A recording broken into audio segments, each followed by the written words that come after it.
The Sioux Gateway Airport has rejected an essential air service, or EAS, proposal from a propeller plane airline. It's our top story this midday.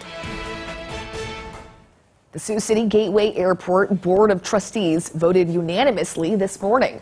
That was to reject a proposal from Boutique Air and instead recommend to continue service through SkyWest. Staying with SkyWest will result in a reduced number of flights.